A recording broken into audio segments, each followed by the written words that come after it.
예, 안녕하세요.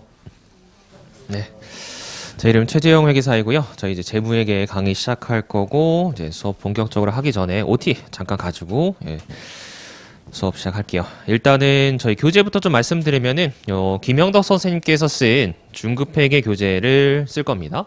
그래서 요 표지가 있는데 이게 칠판이에요. 칠판.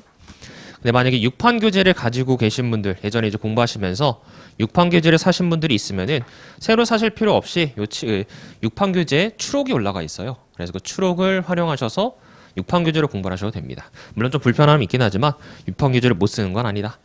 네, 저희 수업은 7판 교재로 진행할 거고요. 그 다음에 이제 본격적으로 이제 회계사, 세무사 뭐 이런 이제 자격증 시험 공부를 하시려면은 저희가 계산기가 있어야 돼요. 그래서 핸드폰 계산기로는 이 속도를 따라오지 못하기 때문에 보통 쌀집 계산기라고 하는 요런 계산기를 하나 구매하시는 게 좋습니다. 집에 이제 돌아다니는 쌀집 계산기 있으면 그거 그냥 그대로 가져오셔도 되고, 없으시면 하나 뭐 그냥 뭐 당근마켓 같은데 뭐 싸게 10,000원, 5,000원에 살 수 있으니까 하나 사두시는 게 좋습니다. 그래서 뭐 사시려고 하면 카시오, 보통 요 모델을 가장 많이 쓰세요. 카시오 JS40B라는 모델인데, 이거 새 거로 사면 좀 비싸긴 하니까 중고로 그냥 하나 사두시는 게 좋습니다. 그래서 계산기가 필요하다. 근데 뭐 오늘 당장 필요한 건 아니고 아마 한 목요일쯤, 목요일 때부터 이제 계산기를 칠 일이 생기기 때문에 그때쯤에서 이 계산기 하나 사주시는 게 좋습니다. 왜 이 카시오 걸 사라고 말씀을 드리냐면은 여러분들이 이제 계산기 치는 속도가, 손가락 속도가 이제 나중에 되면 굉장히 빨라져요. 이제 빨라지면 이 계산기가 여러분 손가락 속도를 못 따라옵니다. 그래서 막 이제 숫자를 치면은 그 숫자를 친 게 누락이 되는 경우가 많아요. 다른 이제 좀 저렴한 계산기들은. 근데 카시오 계산기는 이 속도를 따라오게 굉장히 빨리 입력이 되기 때문에 이 카시오 계산기를 좀 사시는 게 좋다라는 거고요. 그래서 계산기 좀 말씀을 드렸고, 그 다음에 이제 회계사 세무사 시험에 대해서 잠깐 말씀을 드리면,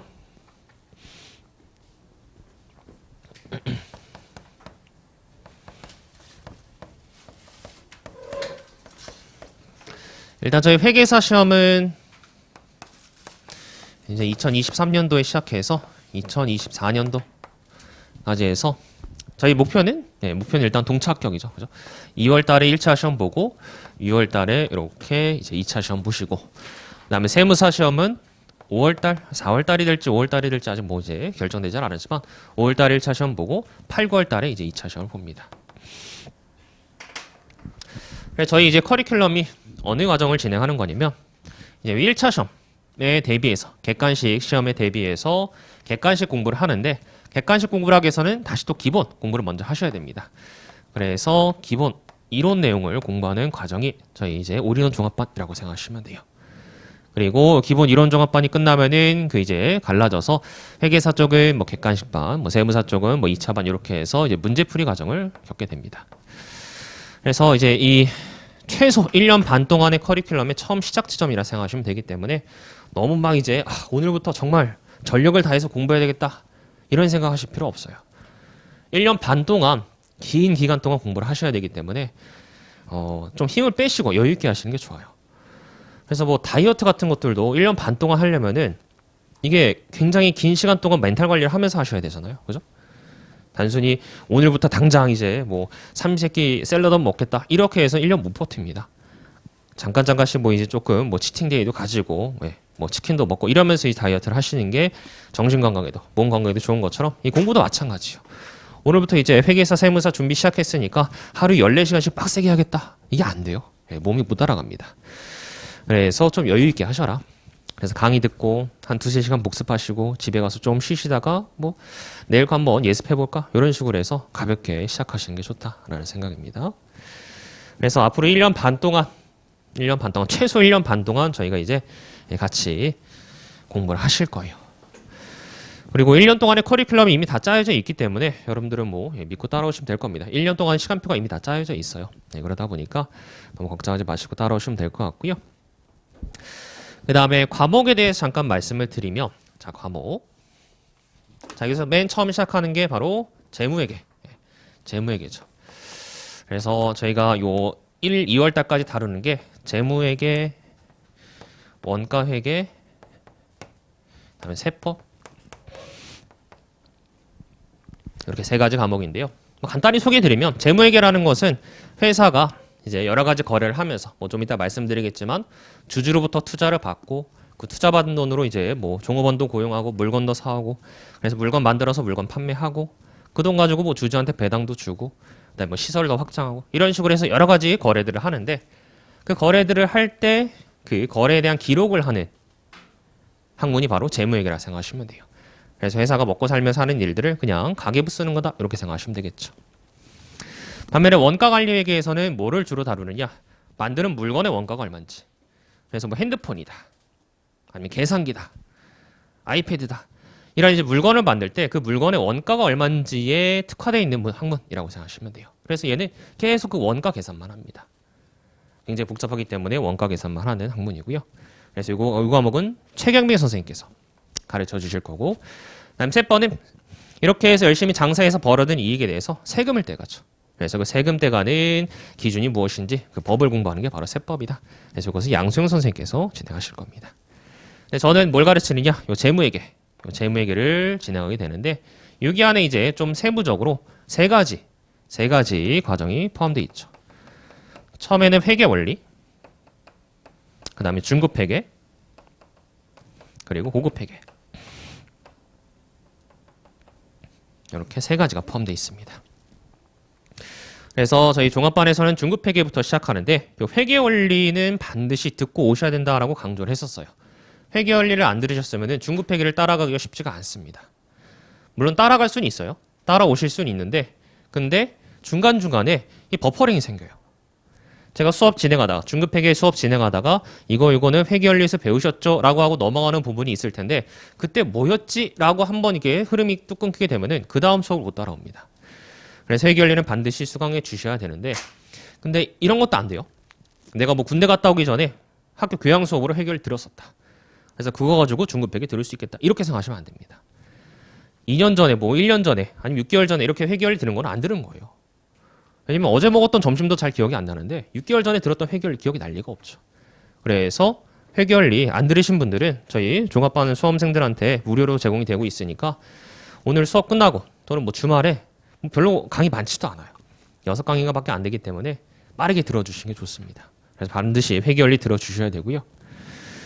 그래서 회계 원리에서 이제 기본적인 이론을 좀 정리했으면은 그거 가지고 세부적으로 회계 처리 어떻게 하는지 배우는 게 바로 중급 회계입니다.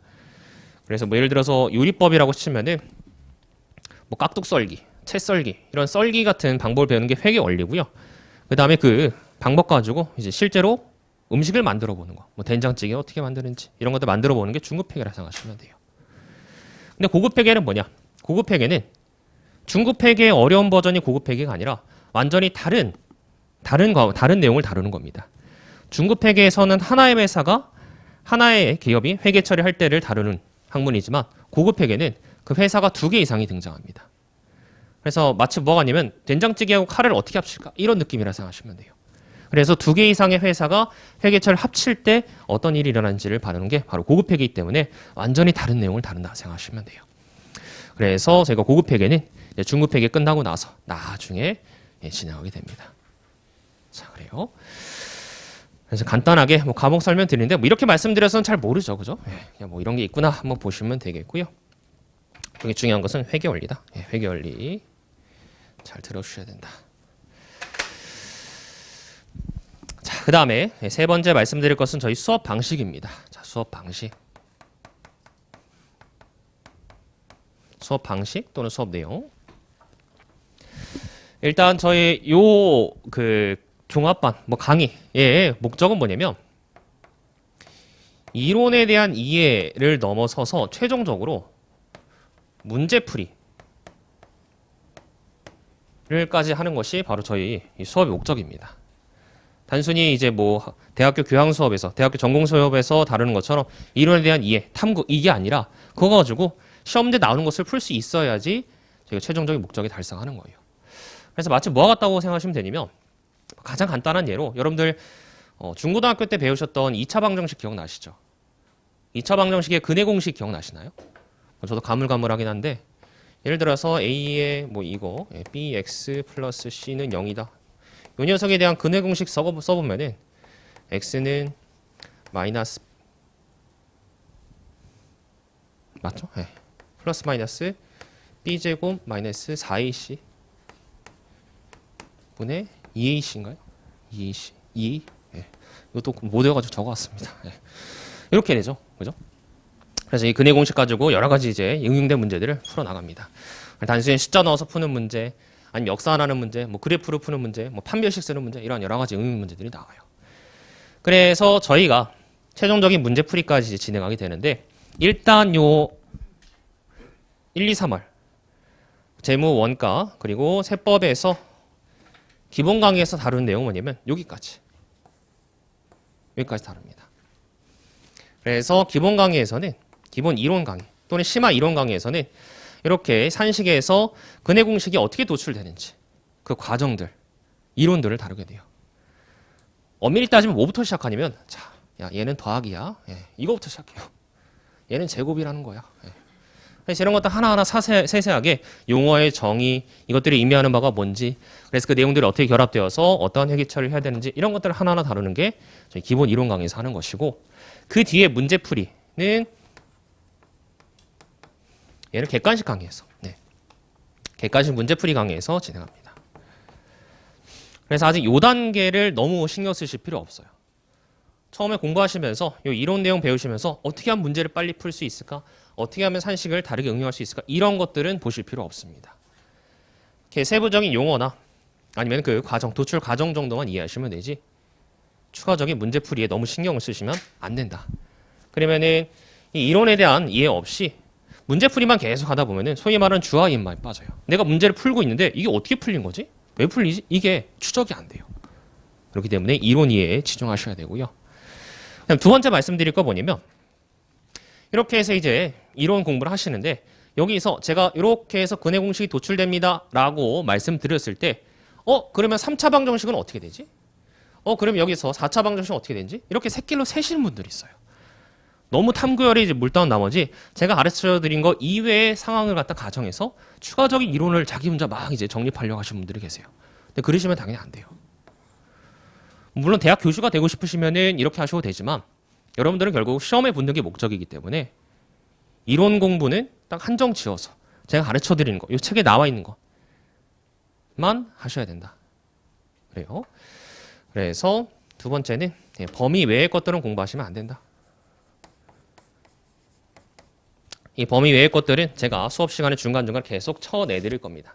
그래서 이 책에 나와 있는 내용들도 굉장히 저희 수업 목적에 맞지 않는 부분들, 너무나 어려운 부분들도 많아요.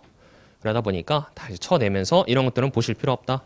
이런 것들 생각하실 필요 없다. 계속 말씀드릴 겁니다. 자, 그래요. 그다음 두 번째. 저희가 이제 그 시간표를 보시면 아시겠지만 스텝 1하고 스텝 2로 나눠져 있습니다. 이렇게. 그래서 기본 이론 강의가 요게 스텝 1하고 스텝 2로 나눠져 있어요. 그래서 스텝 1에서는 기본적인 정말 이제 쉬운 이론 강의가 진행이 되고 스텝 2에서는 기본 이론 강의를 복습하면서 거기에 추가적으로 저희가 기본 이론 강의에서 스텝 1에서 공부하지 않았던 부분을 추가로 공부합니다. 그럼 왜 이렇게 1과 2로 나눴냐면은 저희가 이 기본서를 보시면 아시겠지만 아까도 말씀드렸지만 이 책에는 1차 시험에 나올 주제와 2차 시험에 나올 주제 그리고 한 번도 안 나왔던 주제들이 다 이제 포함이 되어 있어요. 그래서 이 수험서다 보니까 모든 내용, 이 재무회계 관련된 모든 내용을 다 포괄하고 있기 때문에 근데 그걸 갖다가 한꺼번에 공부하기 쉽지가 않습니다. 그죠? 수학도 마찬가지인데요. 여기서부터 시작해서 갑자기 막 3차 방식 쓰고 여기서 별의별 허수 이런 개념 등장하면서 얘가 막 0보다 작으면 어떻게 되는지 이런 것들을 한꺼번에 공부하면은 너무나 여러분들 버거워서 따라가질 못해요. 그래 단계적으로 일단 쉬운 이론부터 공부하시고 그 녀석을 토대로 해서 스텝 2 조금 더 심화된 내용 2차 시험에 나올 법한 내용 지엽적인 내용들을 거기에 얹어나가는 방식으로 수업을 진행합니다. 그래서 특히 재무회계랑 원가랑 세법조 세 과목 주요 세 과목은 이렇게 수업이 진행이 될 거예요. 그래서 기본이라고 적혀있는 친구하고 심화라고 적혀있는 친구가 따로 있죠. 그죠? 중급회계 기본하고 중급회계 심화 이렇게 적혀있는 친구가 따로 있습니다. 그래서 그렇게 좀 구분해서 수업을 진행할 거다. 그렇습니다. 이렇게 보시면 될 것 같고요.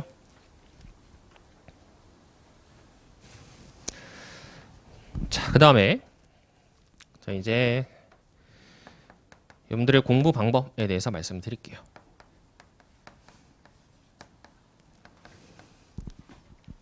뭐 여타 공부와 크게 다르진 않습니다. 다만 이제 이 고시 공부라고 하는 것이 좀 일반적인 뭐 대학 전공 시험이나 수능 공부와 다른 점은 뭐냐면 양이 엄청나게 많습니다. 그래서 요 재무회계, 중급회계 끝나고 나면은 그걸 복습할 시간도 없이 바로 원가랑 세법 이런 것들 같이 동시에 진행하시면서 재무회계는 다 까먹게 되고 이거 끝나고 나면 또 다른 거 하고 또 다른 거 하고 이러다 보니까 이 공부할 시간은 적은데 양이 많다. 이게 특징이에요. 그래서 그런 거에 맞춰서 어떻게 공부를 진행하셔야 되는지 좀 말씀을 드릴 텐데요. 일단 첫 번째, 예를 들어 수업 시간에 필기는 최소화하세요. 필기는 최소화하시는 게 좋습니다. 그래서 필기를 하지 마라 이게 아니고 필기를 하셔도 연습장에다가 대충 하세요. 그래서 연습장에다가 대충 하시거나 아니면은 사진을 찍으셔도 돼요. 제가 필기 쭉 다 하고 나서 그리고 나서 이거 사진 찍으세요라고 해서 뭐 포토타임이라고 이렇게 한번 드릴 겁니다. 그때 그냥 핸드폰으로 찍어 놓으시면 돼요. 그래서 사진 촬영을 해서 가지고 계셔도 됩니다. 그래서 이렇게 필기를 하지 마셔야지 수업 시간에 제 설명을 들을 수 있어요. 이 말씀 왜 드리냐면 여러분들 뭐 EBS 강의 같은 거 들어보시면 아시겠지만 선생님 막 설명하다가 중간에 멈추고 필기하고 있죠. 또 막 설명하는 거 듣다가 또 멈추고 필기하고 있죠. 근데 실강에서는 그게 안 돼요. 실강에서는 설명하면서 필기를 이제 제가 하다 보니까 제가 설명하는 것도 놓치고 필기도 제대로 못하고 이런 경우 굉장히 많습니다. 그래서 필기를 최대한 좀 줄이시는 게 좋아요. 필기를 하지 마셔라. 그래서 그냥 사진 촬영하세요. 네, 사진 촬영. 네, 그리고 나서 끝이 아니라 이렇게 해서 가지고 있는 필기를 한번 옮겨 적으셔야 돼요. 제대로 된 연습장 또는 노트에다가 옮겨 적으셔야 됩니다. 정리를 따로 하셔야 됩니다. 그래서 이렇게 해서 수업을 따라오시면 되겠고요. 그래서 이거 자체가 이렇게 필기를 옮겨 적으면서 이해하는 것 자체가 하나의 복습이 됩니다. 이렇게 해서 이론 내용을 복습하시고 거기 플러스 문제풀이 하면은 그게 그냥 공부의 끝이에요. 별거 없습니다. 그죠? 자, 그 다음에 두 번째는 예습 절대 하지 마세요. 예습은 너무나 비효율적입니다. 뭐 원래 회계학 공부를 하셨던 분들이나 경영학 공부를 하셨던 분들이라고 한다면은 예전에 조금 그래도 배운 가다가 있어서 이 책만 봐도 뭔지 아실 수 있지만 회계를 처음 접하시는 분들 뭐 20몇 년 동안 살면서 회계를 처음 본다 그런 분들이 이 책을 보고 나서 혼자서 그 내용을 어느 정도 감을 잡는 것도 불가능합니다. 그래서 예습하는 거는 의미가 없어요. 그렇습니다. 차라리 그 시간에 복습을 하시는 게 훨씬 더 효율적이에요. 그래서 예습은 절대 하지 마셔라 말씀을 드리겠고요. 그 다음 복습하실 때 또 하나 이제 말씀드릴 게 있는데 이렇게 해서 이론 내용 이론 복습을 합니다. 그래서 보통 이제 저희가 아직 뭐 1장, 2장에서는 문제풀이 할 게 별로 없지만 3장에서부터는 문제풀이 내용이 조금 나옵니다. 그래서 계산 문제 이런 것들 문제풀이가 나오는데 거기서 이 문제풀이를 하시면 돼요. 근데 여기서 더 중요한 건 뭐냐면 다시 또 이론 정리를 하셔야 돼요. 이론 정리. 이게 무슨 얘기냐? 보통 이제 저희가 요 회계학 과목의 이론적인 부분들은 대부분 문제를 어떻게 풀 것인가, 수학적인 계산을 어떻게 할 것인가에 치중되어 있습니다. 그래서 요 이론을 복습하면서 공부하셨던 이런 뭐 공식들, 용어들을 문제풀이하면서 적용하시고 그리고 나서 맞았네, 틀렸네 해서 끝이 아니라 반드시 이론 정리를 다시 한번 하셔야 돼요. 이 문제풀이하면서 내가 뭘 틀렸다, 어떤 개념을 잘못 적용했다. 그래서 그 내용이 문제풀이할 때 이렇게 적용돼야 된다라는 것을 여기서 복습했던 그 이론 부분에다 다시 정리하셔야 됩니다. 필기했던 부분에다가 다시 정리를 하셔야 돼요. 그래서 이런 복기 작업을 하지 않으면은 여러분들이 나중에 다시 이론 내용을 보실 때 내가 이걸 왜 틀렸었지? 그 실수를 반복하게 됩니다. 그러면 첫 번째 봤던 거는 의미가 없어지게 되죠. 그래서 반드시 이론 정리를 하셔라. 그리고 마지막으로 암기 하시면 안 되고요. 그리고 누적 복습 이런 거 하시면 안 됩니다.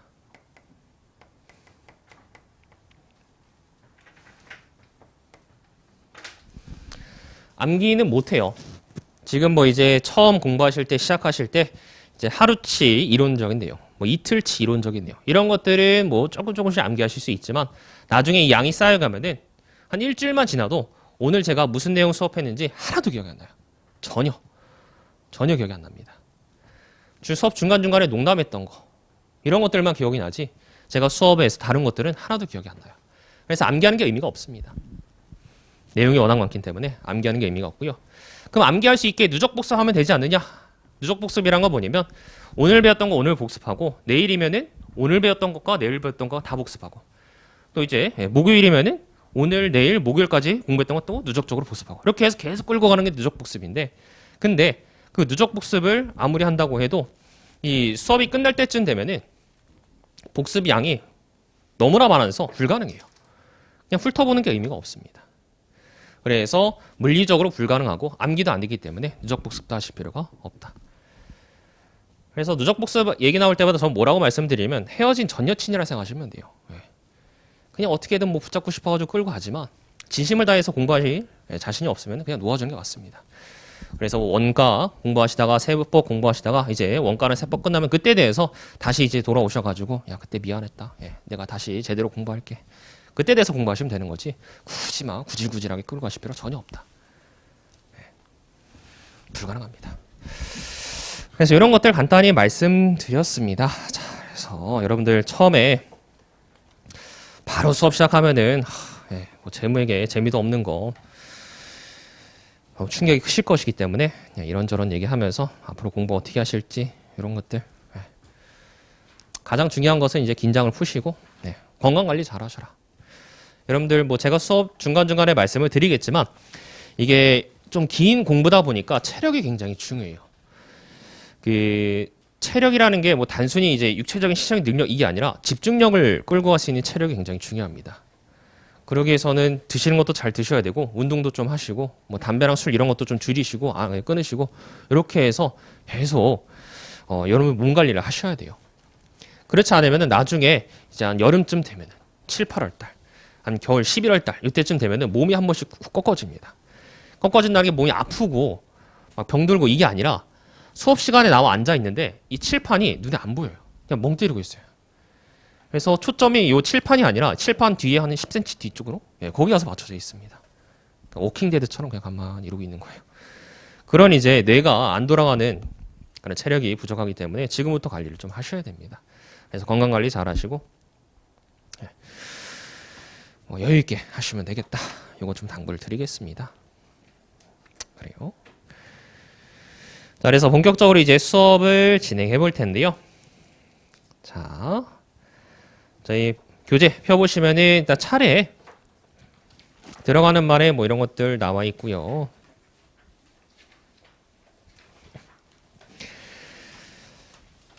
자, 들어가는 말 나와 있는데 들어가는 말에 여기 이제 좀 중요한 내용이 있습니다. 자, 그 칠판을 출간하며 거기 보시면은 한국 채택 국제회계 기준은 원칙적인 내용만 쓰여져 있어서 다양한 견해들이 있습니다. 라고 나와 있습니다. 자, 저희가 배울 게 한국 채택 국제회계 기준이라는 내용이에요. 근데 그 한국 채택 국제회계 기준이라는 것은 아시다시피 원칙주의라는 것으로 쓰여져 있습니다. 좀 이따 말씀드릴 거예요. 나중에 말씀드리겠습니다. 그래서 여러 가지 해석이 가능해요. 얘는 얘다라고 딱 칼로 무자르듯이 정확한 내용이 기술되어 있는 게 아니라 열린 결말입니다. 그래서 어떠한 상황이라고 한다면 해석에 따라서 A도 될 수 있고 B도 될 수 있다. 그러다 보니까 다양한 견해들이 난립해요. 그래서 이 선생님, 김현덕 선생님, 이 책을 쓴 선생님께서는 어떻게 책을 쓰셨느냐? 그 다음과 같은 원칙에 따라 저술되었다. 그래서 1번. 일단 회계기준원, 그 회계기준 만드는 데에서 발표한 자료로 일단 책을 썼고요. 그 다음에 다양한 견해가 있으면은 그런 견해들을 다 설명해 놨고요. 그 다음에 3번. 그 견해들 중에서 다수설을 적어놨고요. 다수설이 파악되지 않으면은 출제위원인 교수들의 견해를 우선했다. 이렇게라고 하고 있습니다. 근데 이건 다 뻥이고 그냥 선생님들이 요 김현덕 선생님이 자기가 맞다고 생각하는 다 적어놓으셨어요. 그래서 다수설이고 나발이고 내가 맞다 새끼들아 막 이런 느낌으로 써놓으셨습니다. 그래서 제 3자 입장에서 다수설이 뭔지는 제가 나중에 이제 말씀을 드릴게요. 저는 이거는 이제 차치하고 그냥 기출문제 나왔던 기출문제 실제로 나왔던 학설을 채택해서 설명을 드리겠습니다. 자, 그래요. 그래서 여러 가지 해석이 가능하다. 그래서 수험 공부하시다 보면은 다른 선생님 책을 보시면서 이거는 이렇게 적혀 있는데 왜 요 김현덕 선생님 책은 이렇게 적혀 있네요. 이런 이제 의문이 많으실까봐 미리 말씀을 드리는 겁니다. 자, 그렇고요. 그 다음에 그 밑에 보시면은 회계 처리에서 이제 그 색깔을 표시해 놓은 거 그거 잠깐 보셔야 됩니다. 그 회계 처리의 파란색 글씨, 그냥 파란색 글씨는 단기 손익 항목이고요. 그 다음에 기타 포괄 손익은 파란색의 밑줄 기울임체, 파란색 글씨에 밑줄 치고 기울임체까지 하면은 기타 포괄 손익입니다. 그 다음에 나중에 또 뭐 기타 포괄 손익 누계 이런 것도 나오는데 그건 그때 가서 말씀을 드릴게요. 그래서 회계 처리 이렇게 표시가 돼 있다. 이거 하나 보시면 되겠습니다. 자, 그래서 이런 것도 보시면 되고 오른쪽 변명 이런 것도 안 보셔도 됩니다. 예. 자, 그 다음에 차례에서 이렇게 쭉 여러분들이 배우실 내용들 나와 있습니다. 다 하실 거예요. 다 공부하실 것이기 때문에 뭐가 중요하다, 뭐가 중요치 않다 그런 구분하실 필요 없습니다. 자, 그래서 바로 13페이지 1장의 재무보고를 위한 개념체계 보도록 하실게요. 아이고.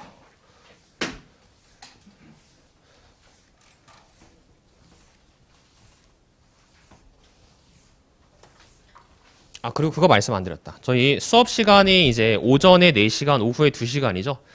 그래서 오전에 9시부터 1시까지 수업하면서 아마 2번 정도 쉴 거예요. 그래서 1시간 한 10분, 20분 하고 한 번 쉬고 그 다음에 또 1시간 10분, 20분 그러니까 70분 수업하고 한 번 쉬고 70분 수업하고 한 번 쉬고 그리고 1시간 정도 수업하고 쉬는 시간 한 15분에서 20분 정도 가질 거고요. 그다음 점심 먹고 나면 졸리니까 지금 어떻게 할지 고민인데 아마 1시간 정도 수업하고 그래서 한 10분, 20분 쉬고 그 다음에 40분 정도 수업하고 이렇게 해서 4시 딱 맞춰서 끝낼 겁니다. 그리고 이제 뭐 제 개인 사정에 따라서 시간표가 조금 바뀔 수는 있어요. 어느 오후 수업은 조금 더 하고 어느 오후 수업은 조금 덜 하고 이렇게 할 수 있으니까 그건 좀 양해를 부탁드릴게요. 예, 근데 4시에 맞추는 거를 4시에 끝내는 거를 목표로 해서 진행하겠습니다. 자, 물 좀 마시고.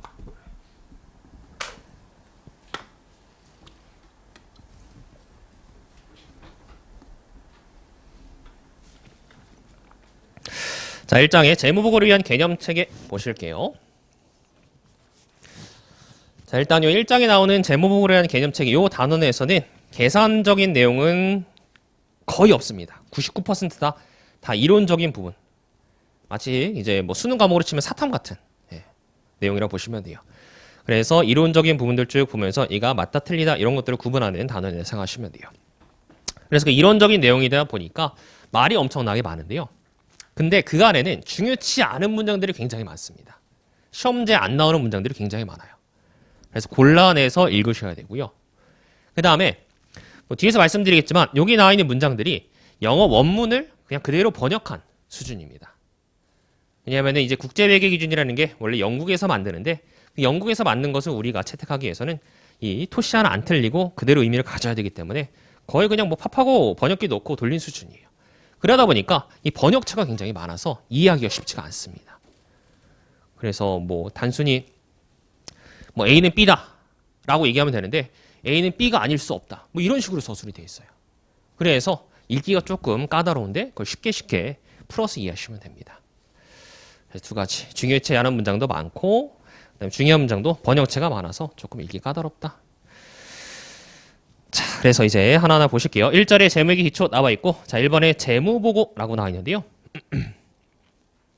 자, 재무보고가 무엇인지 보시면은 기업의 외부에 다양한 이해관계자들이 경제적 의사결정을 위해 경영자가 기업 실체의 경제적 자원과 의무, 재무 성과 등에 대한 재무 정보를 제공하는 것을 말한다.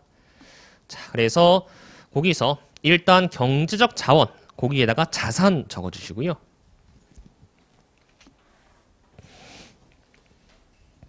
의무 위에다가 부채와 자본 적어주세요.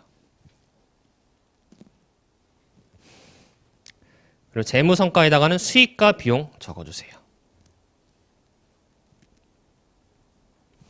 그래서 회계윤리에서 배우셨다시피 이러한 자산, 부채, 자본, 수익, 비용이 재무제표에 포함이 되는데 그러한 정보를 이해관계자들. 조금 용어가 다르긴 하지만 이해관계자들에게 전달하는 것, 제공하는 게 바로 재무보고입니다. 자, 그래서 그 그림으로 한번 그려보면 이런 겁니다.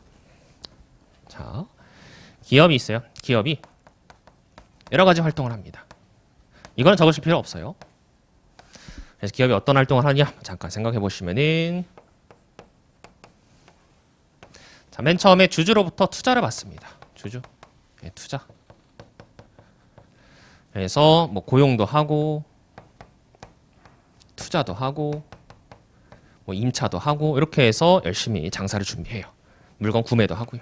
네, 거래처로부터 구매도 합니다.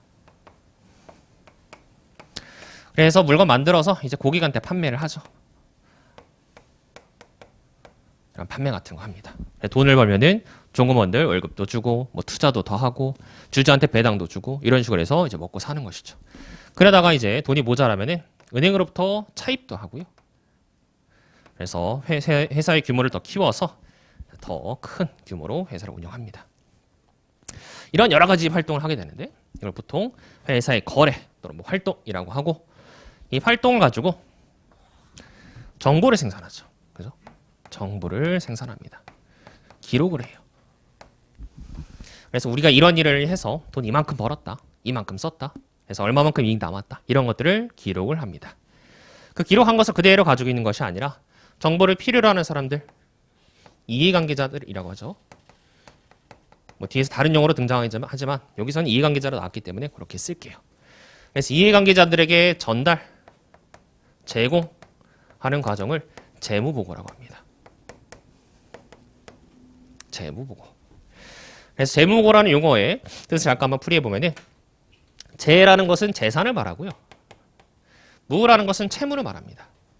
쉽게 표현하면은 돈, 빚에 대한 보고를 하는 것, 이게 바로 재무보고입니다. 그죠? 회사가 돈이 얼마나 있고 빚이 얼마나 있는지, 재산과 채무에 대해 보고하는 것이 재무보고다. 자, 그것을 조금 어렵게 표현해서 뭐 의사결정을 위해서 경제적 자원과 의무, 성과에 대해서 정보를 제공하는 것이다, 이렇게 표현한 것일 뿐이죠. 자, 그렇습니다. 그래서 정보를 그냥 전달하는 거예요. 자, 그 다음 문장 이제 더 보실게요. 자, 재무보고에 의한 정보는 주로 기업의 회계 시스템에 근거한 재무제표에 의해 제공된다. 자, 재무제표 밑줄 치시고 다 아시는 내용이죠. 재무제표라는 것은 이 재무보고를 위한 가장 핵심 수단이 되는 표인데 총 5가지 종류가 있죠. 자, 한번 써볼게요.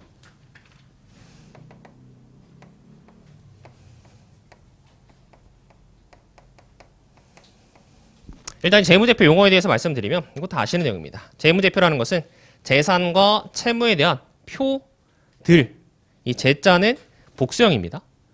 그래서 뭐 제군들 하면은 군인 여러분들 이런 의미죠. 그래서 요 제자는 표들, 재산과 채무에 대한 표들이에요.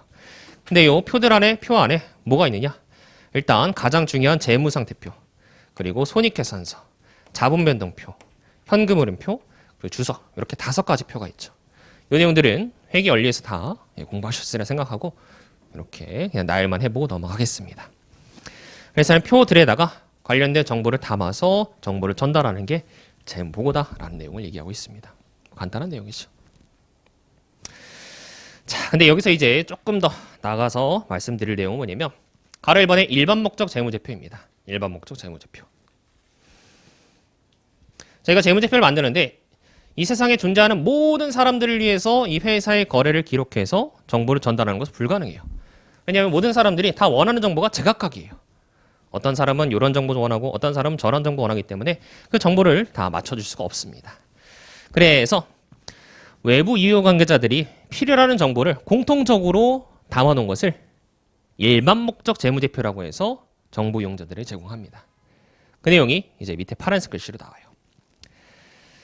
자, 일단 파란색 글씨만 읽어보시면 됩니다.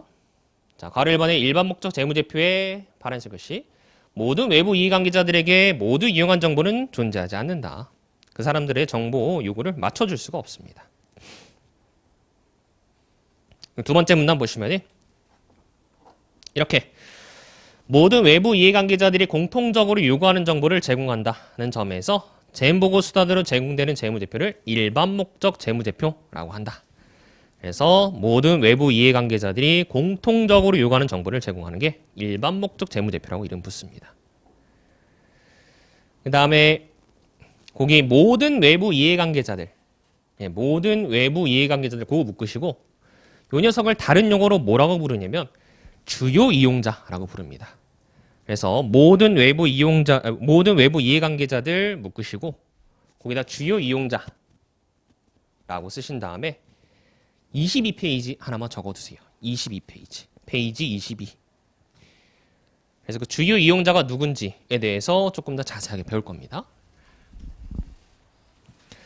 그래서 여기에 정리해보면은 이해관계자 중에서 주요 이용자라는 친구, 외부 정보 이용자 또는 주요 이용자라는 친구에게 제공하는 재무제표는 일반 목적 재무제표다. 이렇게 얘기를 합니다. 또는 뭐 일반 목적 재무보고라고도 불리기도 하고요. 그래서 어떠한 특정한 사람들을 위해서 재무제표를 작성하면 이렇게 용어가 더 붙습니다. 용어 하나 알아두시면 되겠고요. 그 다음에 14페이지 보시면은 괄호 2번에 일반적으로 인정된 회계 원칙이라는 게 등장합니다. 자, 14페이지 괄호 2번에 일반적으로 인정된 회계 원칙. 이거 뭐냐면 저희가 이제 재무제표를 만들어야 되는데 그 재무제표를 만들 때 기업이 자기 맘대로 이러한 거래한 것에 대해서 자기 맘대로 막 기록을 하게 되면은 어떠한 기업과 다른 기업의 이런 기록들을 서로 비교할 수가 없어요. 그죠? 그래서 잘못한 것도 맞다고 하고 돈 못 번 것도 벌었다고 하고 이렇게 자기 맘대로 기록하면은 문제가 생긴다. 그래서 이 재무제표를 작성할 때 하나의 기준점 또는 뭐 설명서, 가이드라인이 필요한데 그 가이드라인을 일반적으로 인정된 회계 원칙이라고 부릅니다. 그래서 약자로는 너무 기니까 그걸 약자로 뭐라고 부르냐면 갭이라고 불러요. 갭. 그래서 일반적으로 제너럴리 인정된 accepted 회계, 어카운팅, 원칙, 프린시플 이렇게 해서 갭이라고 불리는 설명서 가지고 이 재무제표를 만들려고 기준서를 줍니다. 그래요. 그래서 마치 뭐가 같냐면 이런 거예요. 여러분들 뭐 레고 같은 거 사보시면은 거기에 이제 그 레고 만드는 순서가 기재되어 있는 설명서 있죠. 아니면 고무동력기 같은 거 만들어 보셨나요? 종이접기 해보셨죠? 그 종이접기 해보시면 어떤 순서를 이렇게 접어라라는 가이드라인이 있죠. 그 순서대로 접으면은 모든 분들이 다 똑같은 종이를 접을 수 있습니다. 똑같은 모양으로. 그런 가이드라인을 적어놓은 게 바로 일반적으로 인정된 회계원칙이라고 보시면 돼요. 자, 그래요. 그래서 그 내용 읽어보도록 하실게요. 자, 두 번째 줄 맨 마지막 점 보시면 됩니다. 이를 위해서는 모든 외부 이해관계자들이 동의할 수 있는 재무보고의 원칙들이 필요하게 되는데 이를 일반적으로 인정된 회계 원칙이라고 한다. 모든 외부 이해관계자들이 동의할 수 있는 재무보고의 원칙들이 필요. 얘를 일반적으로 인정된 회계 원칙. 밑줄 치시면 되고 괄호 안에 갭이라는 용어까지 알아두시면 됩니다.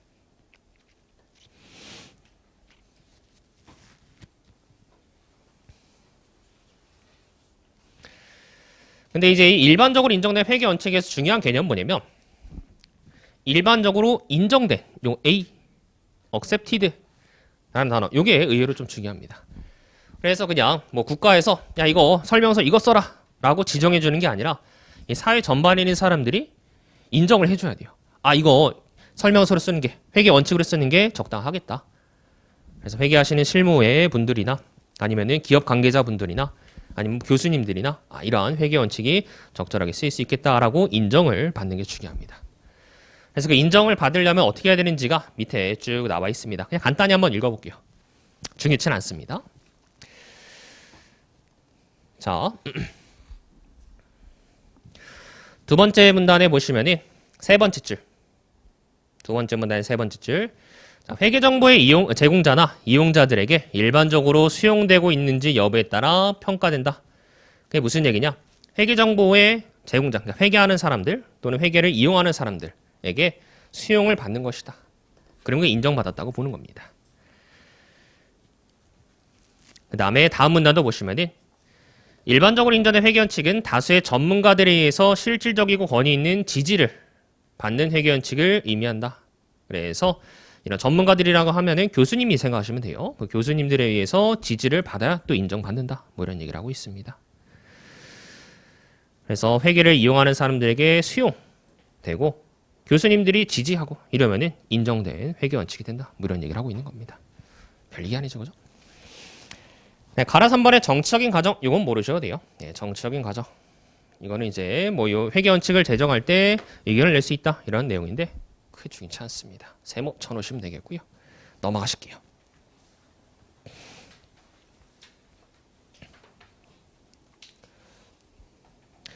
자, 그럼 이제 이러한 회계 원칙, 회계 기준이 어떻게 제정되느냐 그 과정이 15페이지 2번에 회계 기준의 제정에 나와 있습니다. 네, 거기다가 15페이지 2번 회계 기준의 제정 오른쪽에다가 이론적 과정 적어주시고요. 그 다음 뒤에 17페이지 3번에 외부감사 제도와 회계 처리 기준이 있는데요. 네, 실제 과정.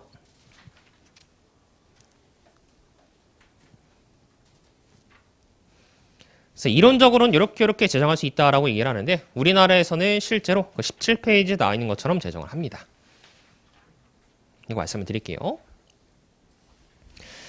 일단 다시 15페이지 돌아오셔서 이번에 회계기준 제정 보시면은 그 가로 1번에 접근방법에서 연역적 접근법, 귀납적 접근법 이 두 가지 방법을 쓸 수 있습니다. 그래서 연역적 접근법이라는 것은 뭐 3단 논법처럼 이론으로부터 이러한 규칙들을 정해나가는 이론으로 파생되어 나오는 규칙들을 정하는 게 바로 연역적 접근법이고요. 귀납적 접근법은 실생활에서 쓰고 있는 그런 사례들을 모집해서 원리를 만드는 게 바로 귀납적 접근법이죠. 근데 이 두 가지 모두 다 쓸 수 있습니다. 뭐 하나만 쓴다 이건 아닙니다. 그래서 그런 방법이 있다라는 거 그냥 한번 보시면 되겠고 그보다 중요한 것은 뒤에 나와 있는 16페이지의 가로 2번의 회계 기준의 형식입니다. 자, 원칙주의와 규칙주의 두 가지가 있습니다.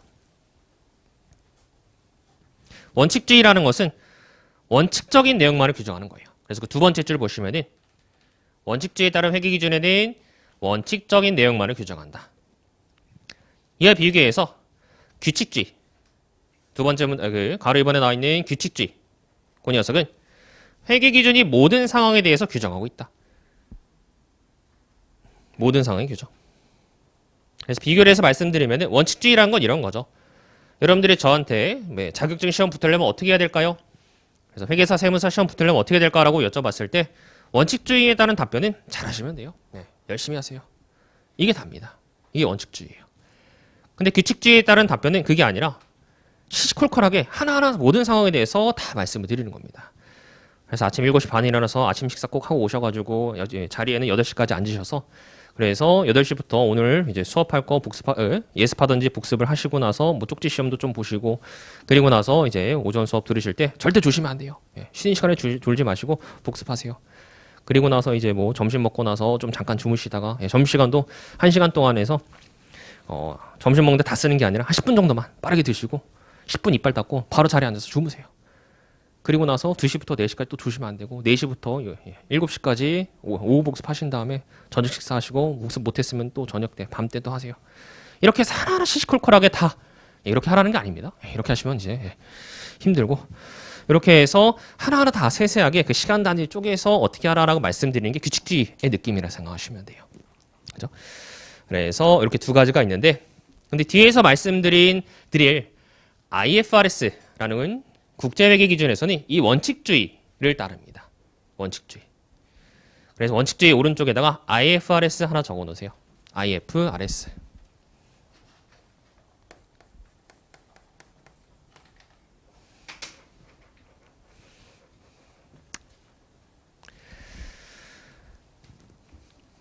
그래서 이 원칙주의에 따르는 기준서는 해석의 여지가 많습니다. 해석의 여지가 많으면 좋은 거 아니냐, 내 맘대로 할 수 있는 거 아니냐라고 하는데 내 맘대로 하고 나서 끝이면 괜찮지만 자유가 있으면 그에 따른 책임이 있죠. 내 맘대로 하지만 그 책임은 네 거야. 그래서 이 회계 처리를 맘대로 할 수 있긴 하지만 그에 따른 책임을 다 져야 되는 그런 좀 이제 어려움이 있다. 자, 그렇습니다. 그래서 보시면 되겠고요. 자, 이런 이제 이론적인 기준의 제정 방법이 있는데 실제로 우리나라에서는 어떻게 제정하느냐? 자, 그거를 오른쪽 17페이지에 3번에서 보실게요. 외부감사 제도와 회계 처리 기준.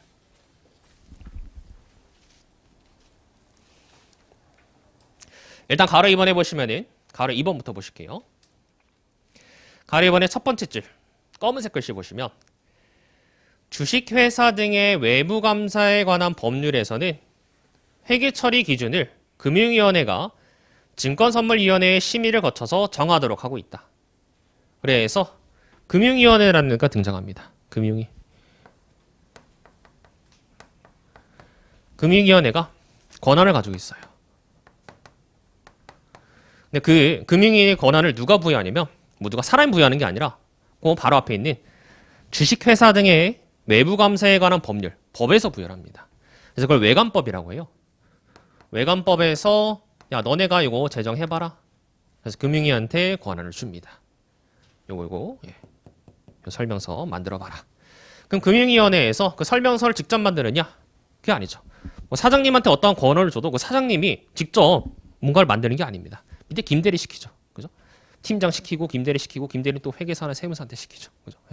그래서 이 만드는 것을 기준원, 한국채택국제회계기준원이라는 데에다가 실무를 담당시킵니다. 니네가 만들어봐라. 그럼 내가 검토해볼게. 그럼 기준원에서 이제 요 한국채택국제회계기준 직접 만드느냐? 그게 아니라 번역을 해요. 영국에서 만들어 온 IFRS라는 국제회계기준이 있습니다. 이 국제회계기준을 번역해서 그대로 들여옵니다. KIFRS. 그래서 K자가 붙어요. 여기서부터 K가 붙습니다.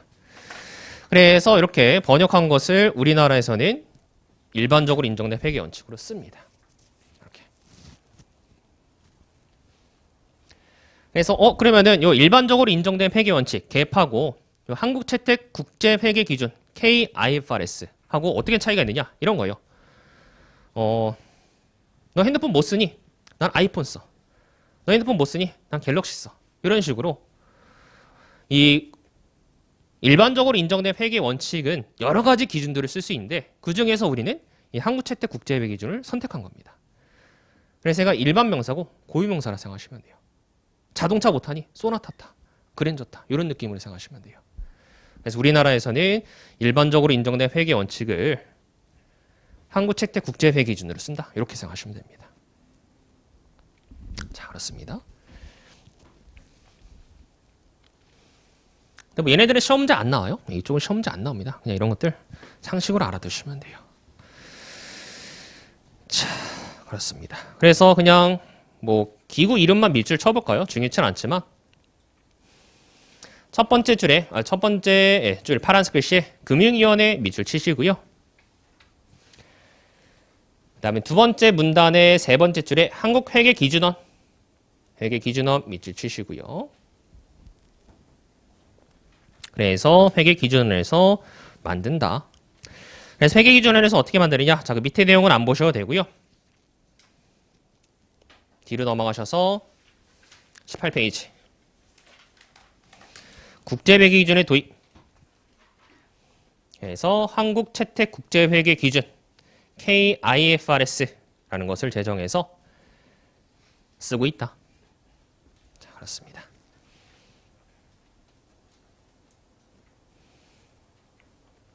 그래서 한국채택국제회계기준이 우리나라에는 2009년도부터 도입을 제정을 해서 2010년도부터 조기 도입하고 2011년도에는 이제 완벽하게 도입이 됐습니다.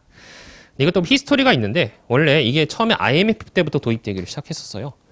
그래서 IMF 때 1997년 때 도입하기로 했다가 제가 열심히 작업을 했는데 근데 요 국제회계기준 만드는 기구에서 우리가 도입한 걸 인정 안 해줬습니다. 왜냐면 처음에 도입할 때는 원래 우리가 쓰던 가닥이 있으니까 야 우리도 우리 회계기준인데 뭐 국제회계기준 바로 도입하냐 이거 싫다 해서 살짝 국제회계기준을 바꿔서 우리 입맛대로 조정해서 도입을 하려고 했어요. 그랬더니 국제회계기준 만드는 그 기구에서 빡쳐가지고 야 너네 이거 국제회계기준 아니다 다 갈아엎어 해서 그냥 번역을 해버린 거예요. 어쩔 수 없이. 그래서 겨우 2007년에 인가받아서 그때부터 이제 도입하기 시작한 거죠. 자, 그렇습니다. 자, 이렇게 해서 국제 회계 기준이라는 걸 저희가 이제 배우게 되는 겁니다. 그래서 이제 19페이지 2절에 나와 있는 재무보고를 위한 개념 체계, 여기서부터는 국제 회계 기준이에요. 이 전까지 여기까지는 국제 회계 기준이 아니었습니다. 이거는 그냥 교수님들의 이론서에 나와 있는 회계학의 내용이고 기준의 내용은 아니었어요. 근데 이제 앞으로 배우시는 내용은 기준의 내용이 등장합니다. 자, 그래요. 그래서 19페이지부터는 2절 재무보고를 위한 개념 체계 요거 등장하는데 첫 교시 첫 시간이니까 잠시 쉬었다가 짧게 끝내고 잠시 쉬었다가 보도록 하실까요? 그래서 한 20분 정도 쉬고 10시 20분에 다시 시작할게요.